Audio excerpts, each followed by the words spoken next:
ಸಂದರ್ಭದಲ್ಲಿ ಅವರ ಗಮನಕ್ಕೆ ಮತ್ತು ತಮ್ಮ ಗಮನಕ್ಕೆ ತರಲು ಬಯಸ್ತೇನೆ.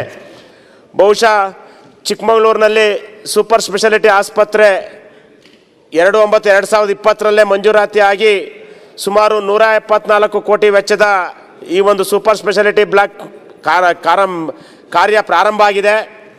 ನಂದು ಒಂದೇ ಬೇಡಿಕೆ, ನಾವು ಊರಿನಲ್ಲಿ ದೇವಸ್ಥಾನವನ್ನು ಕಟ್ತೇವೆ. ದೇವಸ್ಥಾನ ಕಟ್ಟಿದ ನಂತರ ದೇವಸ್ಥಾನದಲ್ಲಿ ದೇವರಿಲ್ಲದೆ ಇದ್ದರೆ ಅಥವಾ ದೇವರಿಗೆ ಪೂಜೆ ಮಾಡುವ ಪೂಜಾರಿಲ್ಲದೆ ಇದ್ದರೆ ಹೇಗಾಗ್ತದೆ ಹಾಗಾಗ್ತದೆ.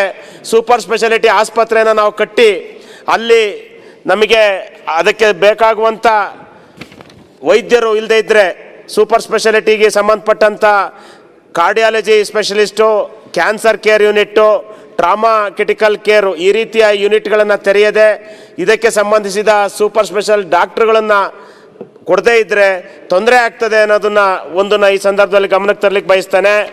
ಅದೇ ರೀತಿ ಏನು ನಮ್ಮ ಕಾಲೇಜ್ ಪಕ್ಕದಲ್ಲೇ 22-23ರಲ್ಲಿ ನರ್ಸಿಂಗ್ ಕಾಲೇಜ್ನ ಪ್ರಾರಂಭ ಮಾಡಿದ್ದೇವೆ. ಈಗ ಪ್ರಸ್ತುತ ಪ್ರವೇಶ ಆಗಿರ್ತಕ್ಕಂಥ ವಿದ್ಯಾರ್ಥಿಗಳು ಸರ್ಕಾರಿ ಹಾಸ್ಟೆಲ್ಗಳಲ್ಲಿದ್ದಾರೆ. ಅದಕ್ಕೆ ಅದು ನಗರದಿಂದ 7 ಕಿಲೋಮೀಟರ್ ಹೊರಗಡೆ ಇರೋದ್ರಿಂದ 7 ಕಿಲೋಮೀಟರ್ ಹೊರಗಿರೋದ್ರಿಂದ ಹೊಸದಾಗಿ ಒಂದು ಹಾಸ್ಟೆಲ್ ಅವಶ್ಯಕತೆ ಇದೆ ಅನ್ನೋದನ್ನ ಈ ಸಂದರ್ಭದಲ್ಲಿ ಅವ್ರ ಗಮನಕ್ಕೆ ತರಲಿಕ್ಕೆ ಬಯಸ್ತಾ ಇದ್ದೇನೆ.